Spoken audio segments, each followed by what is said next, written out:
Bienvenue dans ce nouveau numéro d'Un œil sur l'horreur. Je vais vous parler de loup-garou à travers 3 films emblématiques de la première partie des années 80. Alors bien sûr, en 1980, cela fait un moment que Hollywood exploite le filon loup-garou.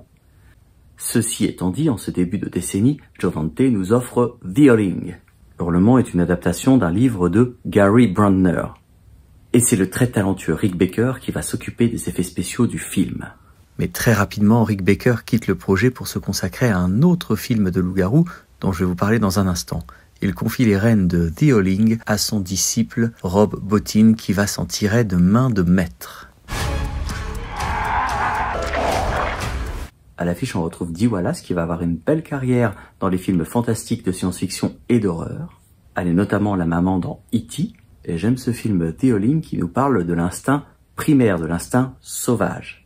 Je vous parlais de Rick Baker aux effets spéciaux, bien figurez-vous que Rick Baker va récidiver dans le film de John Landis, An American Werewolf in London, le loup-garou de Londres. Donc en 1981, après Hurlement, le grand public va encore avoir affaire à des loups-garous.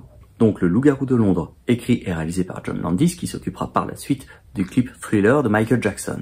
J'en arrive maintenant au 3e film de loup-garou dont je voulais vous parler concernant cette première partie des années 80, Silver Bullet, ou Peur bleue en français. Alors c'est d'après un roman de Stephen King, et comme dans beaucoup d'histoires de Stephen King, nous sommes en pleine ruralité.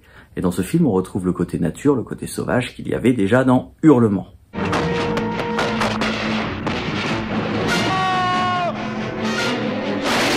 Donc le réalisateur de ce film de loup-garou, qui s'appelle Daniel Attias, dirige Gary Busey, un acteur qui me fait immédiatement penser au mythique Point Break, film dans lequel il partageait l'affiche avec Patrick Swayze et Keanu Reeves, et les effets spéciaux ont été confiés à Carlo Rambaldi, qui est le papa d'Alien et de E.T.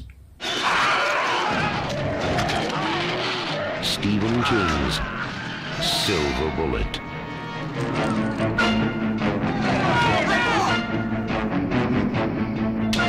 Ces 3 films, je les ai découverts vers l'âge de 13-14 ans sur VHS. Et ce qu'on attendait quand on regardait ce genre de film, c'était les moments de métamorphose.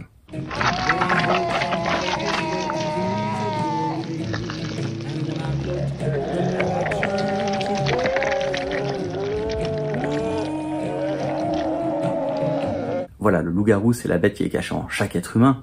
C'est un peu le monstre qu'il peut y avoir en chacun. Et la psychologie des personnages de ces 3 films est, en mon sens, très réussie. Ces 3 histoires m'ont fait frissonner à l'écran et j'ai toujours beaucoup de plaisir à revoir ces films. Gotta believe me, David. Believe what? You're one of the undead, and I'm a werewolf. Tomorrow night's the full moon. You're gonna change. Voilà, si comme moi vous aimez les loups-garous, n'hésitez pas à le dire dans les commentaires.